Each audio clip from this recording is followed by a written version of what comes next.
কেন্দ্ৰীয় নিৰ্বাচন আয়োগৰ নিৰ্দেশ মৰ্মে সমগ্ৰ অসমতে আজিৰ পৰা এছআৰৰ কাম আৰম্ভ হোৱাৰ লগে লগে আজি ওদালগুৰি জিলাৰ মাজবাট ৰাজচক্ৰৰ বিষয়া কাৰ্যালয়ৰ সভাগৃহত বিএলঅসকলক এছআৰ সম্পৰ্কে প্ৰশিক্ষণ প্ৰদান কৰা হয়।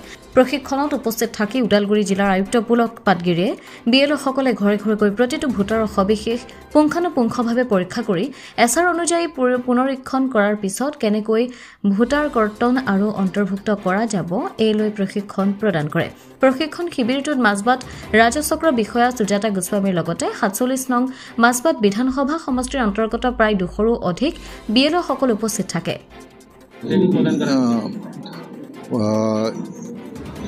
ইলেকশ্যন কমিশ্যন অফ ইণ্ডিয়া নিৰ্বাচন আয়োগৰ নিৰ্দেশত আমাৰ গোটেই সমগ্ৰ অসমতে আজি ২২ তাৰিখ আজিৰ পৰাই আমাৰ এছআৰৰ কাম আৰম্ভ হৈছে, special revision of electoral roll.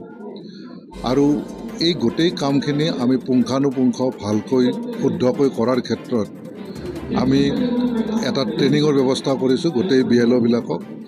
আৰু গোটেই বিএলঅ'বিলাকক আমি ট্ৰেইনিং দিয়াৰ পিছত গোটেই বিএলঅ'বিলাকে গোটেই ঘৰে ঘৰে গৈ প্ৰতিটো ভোটাৰৰ ক্ষেত্ৰত তেখেতসকলে ডিটেইলছটো ল'ব আৰু যিখিনি ভোটাৰৰ ক্ষেত্ৰত আমি শুধৰণি কৰিব লাগে বা কাৰোবাৰ নাম কৰ্তন কৰিব লাগে সেই কথাটো ঘৰৰ পৰা ঘৰলৈকে যোৱা যিটো ব্যৱস্থা, ঘৰে ঘৰে যোৱা ব্যৱস্থাৰ জৰিয়তে গম পাব। আৰু যিখিনি ভোটাৰৰ নাম এতিয়ালৈকে উঠা নাই কিন্তু তেখেতসকলৰ এতিয়া ১৮ বছৰ হৈছে, তেনেকুৱা ক্ষেত্ৰতো আমি ভোটাৰবিলাকৰ নাম অন্তৰ্ভুক্ত কৰাৰ ব্যৱস্থা কৰিম। ইয়াৰ ক্ষেত্ৰত ইলেকশ্যন কমিশ্যন অফ ইণ্ডিয়াই আমাক ৩টা ষ্টেটমেণ্ট দিছে। সেই ষ্টেটমেণ্ট তিনিটা হৈছে, এটা ষ্টেটমেণ্ট 1, তাতে আমি ভোটাৰৰ ডিটেইলছটো লৈ গোটেই বিএলঅ'বিলাকে ঘৰে ঘৰে গৈ ভোটাৰৰ ডিটেইলছটো ল'ব। দ্বিতীয়টো হ'ল যিবিলাক ভোটাৰৰ ১৮ বছৰ হৈছে আৰু তেখেতৰ আমাৰ এইবাৰ নাম উঠাম, সেই ষ্টেটমেণ্টটোত আমি সেইটো আনিম।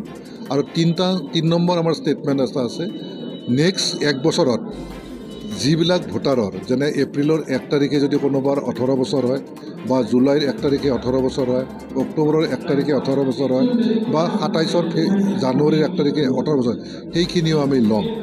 সেইখিনি লৈ আমি গোটেই এটা শুদ্ধ ভোটাৰ তালিকা আমি প্ৰস্তুত কৰিবলৈ বিচাৰিম। আৰু এই শুদ্ধ ভোটাৰ তালিকা প্ৰস্তুত কৰাৰ ক্ষেত্ৰত যিখিনি কৰণীয় আমাৰ বিএলঅ'বিলাকে কৰিব লাগিব বা আমাৰ AROবিলাকে যিখিনি কৰিব লাগিব সেইখিনি তেখেতসকলক কৰাৰ কাৰণে কেনেকৈ কৰিব তাৰ আজি প্ৰশিক্ষণ আমি দিছোঁ। আজিৰ পৰাই আৰম্ভ হৈছে আৰু এতিয়া আমাৰ মানে কি হয়, বিএলঅ'বিলাক তেখেতসকলে ফিল্ডে ফিল্ডে যাব।